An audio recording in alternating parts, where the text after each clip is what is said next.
tem-se muito medo, né, a comunidade tem muito medo das crianças e adolescentes que estão na rua, entendendo como o risco de violência cometida por eles.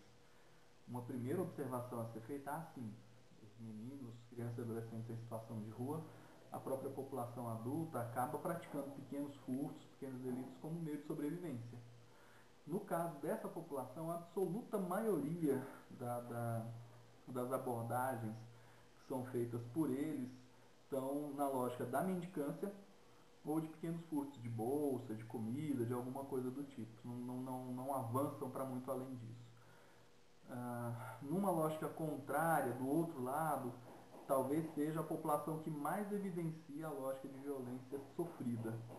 É uma população que, para a ida para a rua, ou seja, para quando vai e permanece no espaço da rua, ela revela toda uma ausência de política pública, ela revela todo um conjunto de serviços e de ações que deveriam ter sido garantidas previamente à saída dessa população para a rua, seja de serviço do campo da saúde, seja de serviço do campo da assistência social ou da própria lógica de educação.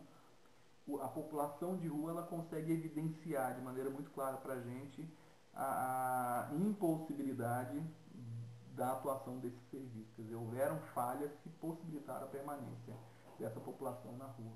Eu entendo que essas falhas e essas ausências dos serviços públicos no atendimento a essa população por si só já podem ser consideradas como violência, violência sofrida por esses que hoje estão no espaço da rua. Para além disso, existe uma violência material, e principalmente considerando a época do Natal agora, por exemplo. No ano passado, foi nessa época que a então secretária de Segurança Pública, após uma reunião com os dirigentes lojistas, com um grupo de empresários da área do comércio, anunciou a Operação Integração 5. A Operação Integração 5, que era a lógica da Polícia Militar disponibilizar 90 policiais para a região central de Goiânia para fazer um arrastão, limpar as ruas, retirar toda a população de rua e encaminhar para algum local que, na verdade, dentro da política de assistência social, em 2010 a gente não tinha e ainda hoje não tem espaço para acolher essa população. Então, ela evidencia muito a ausência de serviço público, né? A existência de população da rua é uma evidência inegável desses serviços de atenção. Para além dessa violência alguém dizia numa reunião que eu participei, eles não são bonitos para o Natal, né? Eles incomodam mais ainda no Natal, quando a gente decora a cidade, quando a gente tenta enfeitar a fachada das lojas, não combina criança e adolescente, população de rua na porta dessas lojas.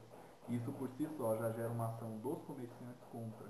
Para além disso, existe toda uma lógica da violência policial, muitas vezes financiada por esse conjunto de comerciantes que querem ver a sua região livre desses moradores de rua e que tem causado em Goiânia nos últimos tempos,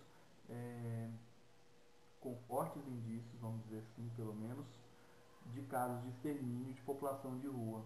Um outro agravante em relação a isso nós não temos hoje em Goiânia um serviço qualificado que acompanhe cotidianamente essa população de rua, que gera, por exemplo, situações em que a gente tem o desaparecimento de crianças e adolescentes que sequer chegam a ser notificados. Crianças e adolescentes que têm um tempo maior de permanência na rua, ou seja, uma vinculação muito mais fragilizada com a família, com a comunidade, com qualquer outro grupo, que ao desaparecerem não tem quem reclame. E nós temos presenciado, pela ausência do poder público nesse acompanhamento da população de rua, que é o acompanhamento de ter o nome, de saber que região frequenta, de acompanhar cotidianamente essa população de rua, nós temos indícios fortes do desaparecimento dessa população de rua, sem que haja sequer uma notificação formal desse desaparecimento.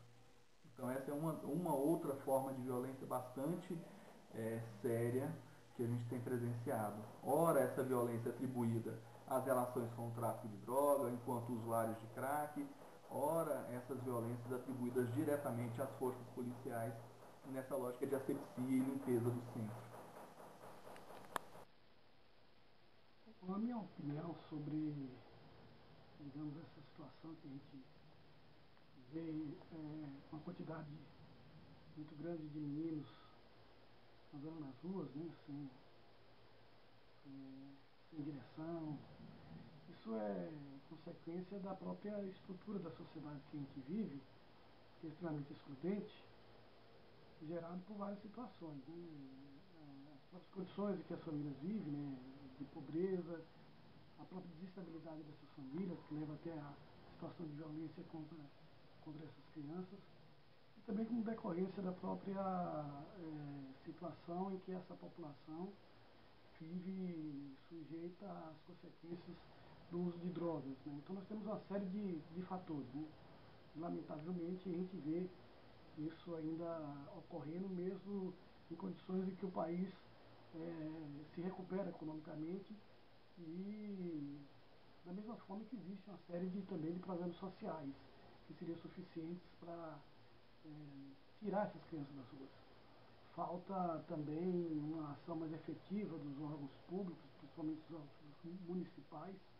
Nós tivemos nos últimos anos uma redução de ações para que pudesse retirar essas crianças das ruas e, infelizmente, essa é uma situação que ela permanece. Eu acho que os governos, tanto municipal, estadual e federal, deveriam agir de forma mais proativa no sentido de pelo menos reduzir isso, mas o objetivo seria de fato tirar as crianças das ruas e darem uma situação para elas que garante, digamos, que ela tenha um pouco de perspectivas em relação ao futuro.